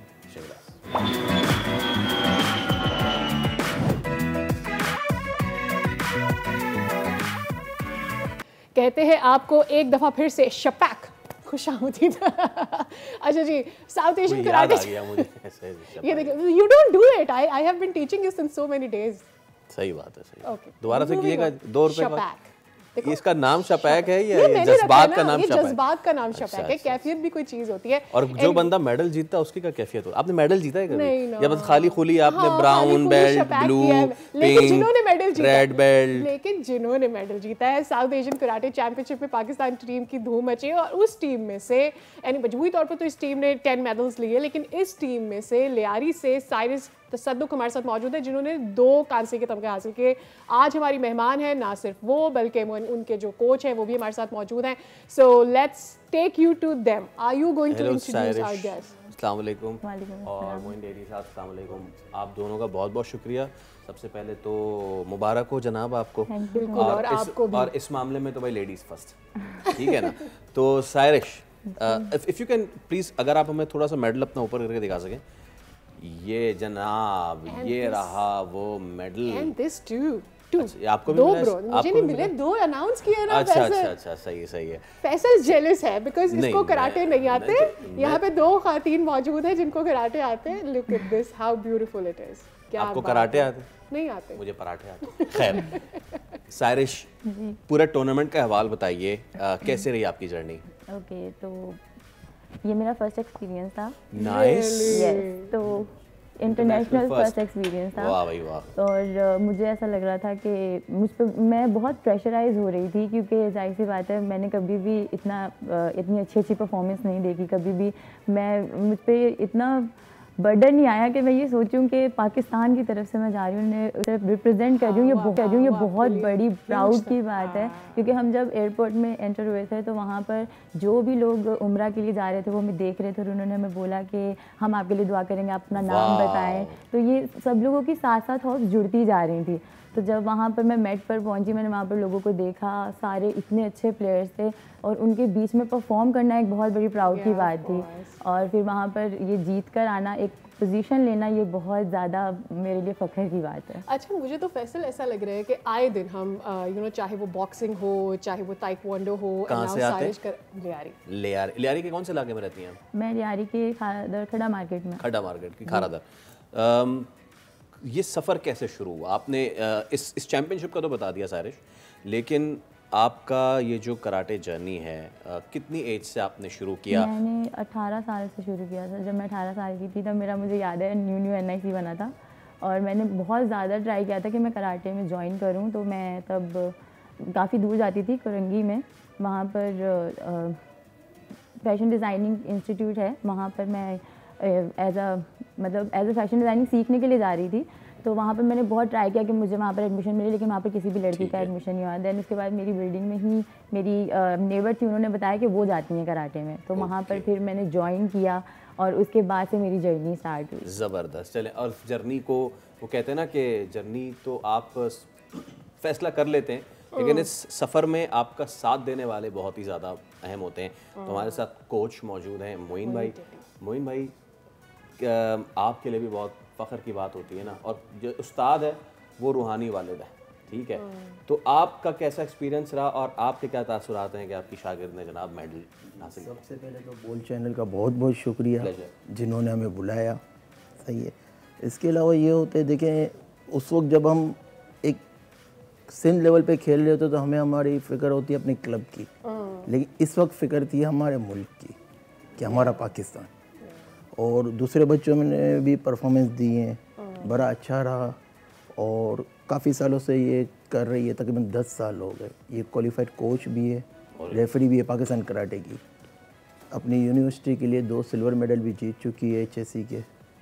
इसके अलावा लास्ट सिंध गेम में डबल गोल्ड भी हुई थी और इस वक्त मुख्तलिफ हमारे जो क्लब्स चल रहे हैं उसमें चीफ इंस्ट्रक्टर के तौर पर दूसरों को ट्रेन भी कर रही हैं। पीछे कराची में कराटे सर्किट जो है वो कितना डेवलप्ड है, कितने क्लब्स हैं और मुश्किलात क्या क्या हैं? सर माशाल्लाह अच्छे क्लब्स हैं कराची में। हमारी फेडरेशन के जो चेयरमैन है सर मोहम्मद जहांगीर, पाकिस्तान कराटे, वो दिन रात उनका बस एक ही मिशन है कि कराटे को फ़रोग मिले पाकिस्तान। और पाकिस्तान के बहुत से बच्चे इंटरनेशनल लेवल पे चैम्पियन बन के आए हैं। और सिंध में इसी तरह हमारे जो सरपरस्त भी हैं, सिंध के चेयरमैन भी हैं, सर नसीम कुरैशी, हम लोग बेसिकली सेंसी कहते हैं टीचर को, उस्ताद नसीम कुरैशी हैं। दिन रात बस इसी काम में लगे हुए होते हैं और 24/7 हम जब भी उन्हें कॉल करेंगे हमें हमारी बात का जवाब मिलेगा। ठीक है। और बहुत दूर से ट्रेवल करके जब भी हम इनवाइट करते हैं, हमारे क्लब आते हैं, बच्चों का हौसला बढ़ाते हैं। तो कराटे बड़ा अच्छा चल रहा है कराची में, बड़े अच्छे अच्छे क्लब है, लेकिन टैलेंट में सब बहुत अच्छे हैं, लेकिन लियारी की अलग बात है। ये तो बस ये बिल्कुल ये लियारी में वहाँ का ज़ील ही अलग है, वहाँ का जोश ही अलग है और वहाँ का जो लगन है वो भी बहुत ही अलग है। सारिश, मेरे जहन में ये बात आती, जिस तरह से अभी मोइन साहब ये बता रहे हैं कि आपने 10 साल लगाए हैं इस पर्टिकुलर फील्ड, और हम यही सोचते हैं कि हम उसको आगे कैसे पहुँचाएं, मल्टीप्लाई उसमें और बेहतर कैसे हो। आप कोचिंग भी कर रहे हो, बहुत सारी चीज़ें। मुझे एक चीज़ बताएं कि क्या किया जाए कि ये बढ़ता चला जाए, मल्टीप्लाई होता जाए, बच्चों में और चला जाए, क्योंकि हर कोई नहीं सोचता है, वो समझता है कि ठीक है मैं खिलाड़ी हूँ, इसके बाद मैंने कोचिंग में जाना है नहीं जाना। तो आपको ये कैसे होप मिली कि मैं इसको यूँ बढ़ा सकती हूँ खुद कोचिंग करके? एक्चुअली अभी हम श्रीलंका गए थे तो वहाँ पर मैंने एक चीज़ नोटिस की कि वहाँ पर बच्चों का भी बहुत रुझान है कराटे में। वहाँ पर तकरीबन नहीं तो 250 बच्चे थे जो जिन्होंने पार्टिसिपेट किया था, और उसमें से कितने सारे बच्चे 500 या पता नहीं कितनी तादाद में बच्चे जो थे वो सिर्फ कराटे के ड्रेस में आए थे। तो वहाँ पर ये पता चला था कि हर स्कूल में कराटे होते हैं, वहाँ पर कंपलसरी है शायद, आई डोंट नो, बट ये है कि इतने बच्चों की तादाद जरूर होगा है ना कि जिस बच्चे ने कराटे की तरफ जाना है तो जी, तो वहाँ पर मतलब, लेकिन ये कि वहाँ पर हर स्कूल में कराटे करवाए जाते हैं।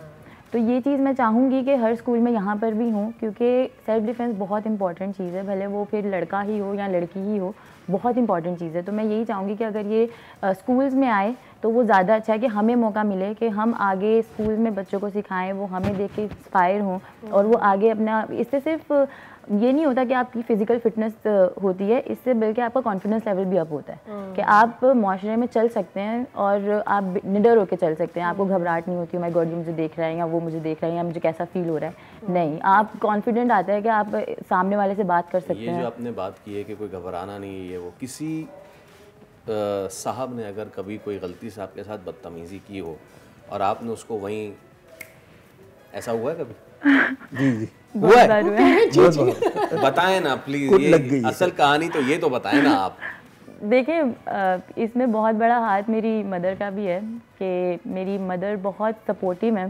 उन्होंने कभी भी मुझे डरना नहीं सिखाया। उन्होंने मुझे, मतलब जहाँ पर लेडीज़ बोल रही हैं कि नहीं हमारी बच्चियाँ घर में रहेंगी, माशरा बहुत ख़राब है, मेरी मम्मा कहती है तुम घर से बाहर निकलो। तुम्हें पता होना चाहिए, हर सिचुएशन को डील करना आना चाहिए। और उनका हमेशा से हुआ कैसे? मैं बचपन में बहुत ज़्यादा गुंडी थी मैं बहुत फाइट करती थी लड़कों के साथ, लेकिन उसके बाद, लेकिन जब मैं कराटे में आई, मैं ये नोट करना चाहूँगी, जब मैं कराटे में आई तो मुझ में बहुत डिसिप्लिन आ गया। मैं, एक होता है कि मारने की आदत हो जाती है इंसान को, लेकिन मुझे नहीं, मतलब मुझे डिसिप्लिन हुआ, मैं नहीं मारती अब किसी को भी, बेफजूल नहीं मारती। नहीं तो मेरे बेफजूल नहीं मारती ना, जो आपने असल वाला मारा है, रीजन वाला, वो कौन सा? We want to know कि आपको कब लगा अच्छा ये मैंने कर दिया आज। ओके, मुझे मेरी फ्रेंड थी और मेरी सिस्टर, वो हम लोग चिंचीज होती हैं उनका वेट कर रहे थे, हम क्लब ही जा रहे थे बेसिकली, सर से मिलने के लिए जा रहे थे, अपनी फ्रेंड को लेके जा रही थी। तो वहाँ पर आई रियलाइज़ कि एक लड़के ने हल्का सा लाइक टच किया और वो आगे चला गया। मैं चुप थी इसलिए क्योंकि जाहिर सी बात है मेरे साथ मेरी सिस्टर थी, मेरी फ्रेंड थी, तो मैंने कहा इतना नहीं बढ़ाते, नहीं करते। लेकिन जब मैंने ये रियलाइज़ किया कि वो मेरी सिस्टर और मेरी कज़न के पास भी जा रहा है, क्योंकि जाहिर सी बात है उसको ये लगा कि इसने नहीं बोला तो ये भी नहीं बोलेंगी, तो फिर वो मुझसे पिट गया। उसने मुझसे बहुत बुरी तरह चमाट खाई और उसके बाद वो वहाँ से निकल गया। क्योंकि हमारे पाकिस्तान में ये भी है कि अगर आप कोई लड़की अगर कोई रिएक्ट कर देती है तो बहुत सारे आदमी उठ के आ जाते हैं कि क्या हुआ, कुछ तो हुआ, और नो डाउट लड़की की सपोर्ट में ही होता है सब कुछ। तो वो फिर भाग गया था वहाँ से। लेकिन ये मज़े की बात है कि मेरी सिस्टर और मेरी फ्रेंड को पता ही नहीं चला कि पीछे हुआ क्या है, वो बस बैठ गई थी जाके चिंची में। ओके जनाब, तो ख़त्म करने से पहले एक अच्छा पहलू ये कि हमारे यहाँ अगर कोई छेड़खानी करने वाले एक आधी ये ब्लैक शीप है तो सारे मर्द, बाकी ये भी है भाई, कम से कम कराची में तो ये आपको जरूर मिलेगा कि अच्छा बेटा तुम पहले तो लड़की से खाओगे और फिर उस हजूम से खाओगे, तो इसलिए ऐसा नहीं करना है। ओके, अच्छा, तो बहुत शुक्रिया मोइन भाई, थैंक यू सो मच, सारिश आपका बहुत शुक्रिया। तो जनाब, ये तो आपने देख लिया कि अगर कोई बदमाशी करेगा उसका पाकिस्तानी कैसे जवाब देते हैं, और ये हर सतह पे जवाब दे रहे पाकिस्तानी, और बदमाशी करने में पाकिस्तान के साथ भारत जो है वो बहुत आगे आगे जा रहा है और उसको भी जवाब हाँ, वैसा ही अब अंडर 18 एशिया हॉकी जो कप है उसके मैच में पाकिस्तान ने चाइना को शिकस्त दी, सेमीफाइनल में पहुंचा और अब उसका सेमीफाइनल मुकाबला होगा। लेकिन अब सिचुएशन ये है कि भारत में 29 अगस्त से 7 सितंबर तक ना बिहार का जो राजगीर हॉकी स्टेडियम है वो एशिया कप की मेज़बानी करने जा रहा है। तो अब उसमें पाकिस्तान की क्या स्ट्रैटेजी होनी चाहिए?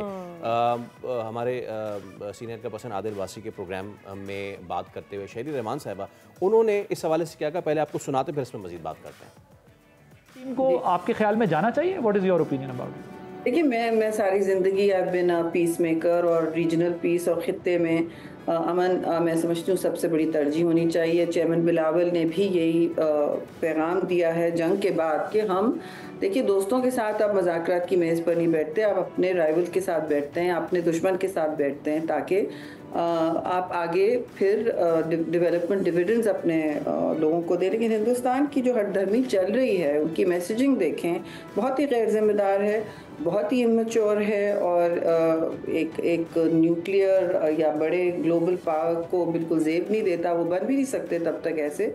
तो अगर वो आपके साथ देखिए और इस तरह की बात कर रहे हैं कि रोटी खाएं गोली खाएं, सीज फायर पॉज है, तो फिर आप भी सोचें कि आप किस माहौल में अपने हॉकी प्लेयर्स को भेज रहे हैं, कौन इनकी सिक्योरिटी गारंटी करेगा। और वहाँ जो टीवी प्रोग्राम्स उनके नफरत का एक दरिया बह रहा है उनके खिलाफ, तो दिस इज़ नॉट अ माहौल जहां आप पहल करने की बात करें। चले इसी मामले पर मजीद बात करते हैं। साबिक हॉकी प्लेयर समीउल्लाह साहब हमारे साथ मौजूद हैं। अस्सलाम वालेकुम sir, very good morning to you. अब ये नया सिलसिला शुरू हो गया है, एक दफ़ा फिर से लग ऐसा रहा है कि पाकिस्तान की शिरकत वक्त के साथ साथ मशकूक होती जा रही है। मेरे लिए ज़्यादा कंसर्निंग ये है कि पाकिस्तान में जो हमारे प्लेयर्स हैं उनको धमकियाँ भी मौसूल हो रही हैं। हम इस इवेंट के लिए what are we looking up to अभी, कि क्या हो रहे, क्या करना चाहिए, क्या नहीं करना चाहिए हमें? बड़ी अच्छी खबर है कि भारत ने पाकिस्तान को जूनियर कप हो रहा है उसके लिए, और उसके बाद जो वर्ल्ड कप होगा उसके लिए इनवाइट किया। और मैं भारतीय मीडिया और पाकिस्तान देख रहा हूँ कि इजाज़त दे दी गई है, और ये बड़े मेरे ख्याल में तो बड़ी खुशाइंद बात है। हम हमेशा ये देखते रहते हैं कि भारत हमारा एक दुश्मन मुल्क है और वो हमें समझते हैं कि हम उनके दुश्मन हैं। वो इसको सेटल करना चाहिए और खेलों को फ़रोग देना चाहिए। आप जर्मनी, हॉलैंड और इंग्लैंड को देखें, आप इस वजह से अच्छा खेल रहे हैं। स्पेन इवन वो वीकेंड मैचेस खेलती हैं, उनकी टीमें पता नहीं चलता, वो संडे को जाती हैं, संडे को वापस आ जाती हैं। इसी वजह से वो दुनिया में पिछले 50 साल से ऑस्ट्रेलिया के बाद ये 3 टीमें जो मैंने नाम लिया उसमें बेल्जियम भी शामिल हो गई। वो खेलों को सियासत से दूर रखना चाहिए। बिल्कुल ठीक है समीर साहब, पता करा वहाँ से एक चीज़ जो मैं आपसे पूछना चाहता हूँ, गुज़िश्ता कई सालों से भारत में इंतहा पसंद हिंदू जमात है, उसका राज है। मुसलमानों के ख़िलाफ़ जो है वो खेलों के मैदान में सामने नज़र आ रहा है कि वो क्या कर रहे हैं, इसको सियासत की नज़र कर रहे हैं। इस पे आपका क्या रिएक्शन है? अभी भी we should go over there?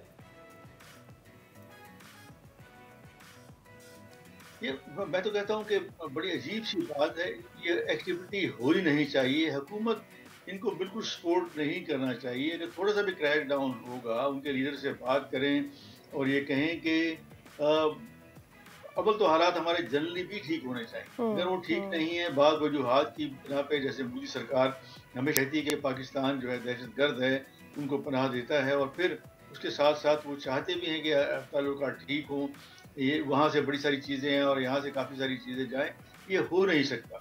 Sports एक ऐसा मीडियम है, इसको हमेशा न्यूट्रल रहना चाहिए। जब ये न्यूट्रल होगा तो बाकी हालात भी ठीक होंगे। मैंने जब हमने विजिट किया काफ़ी दफ़ा, मेरे ख्याल में को 20 दफ़ा मैं भारत जा चुका, 2004 में आखिरी दफ़ा गया, तो जनरली पब्लिक ये कहती है कि पाकिस्तान की हॉकी टीम, पाकिस्तान की क्रिकेट टीम और बाकी स्पोर्ट्स जितने भी हैं वो यहाँ पर आएँ और यहाँ से इम्प्रूव करें और हमारे खिलाड़ियों को भी उनका स्टैंडर्ड भी बेहतर करें। तो मुझे अच्छा नहीं लगता कि ये जो दहशतगर्द है उनके, या जो लसानी ग्रुप है उनका, वो इतना ऊपर चला गया। इसको जरूर बहुत बहुत शुक्रिया समीउल्लाह साहब। लेकिन फैसल, मेरे जहन में क्विकली कि क्या इसके ऊपर भी किसी न्यूट्रल वेन्यू की तरफ हमें जाना चाहिए, सोचना चाहिए? हाइब्रिड, जब क्रिकेट में हाइब्रिड हो सकता है तो हॉकी में क्यों नहीं। चलिए आज के शो से हमें दीजिए इजाजत, आपसे मुलाकात होगी कल। रखिए अपना ख्याल, अल्लाह हाफिज।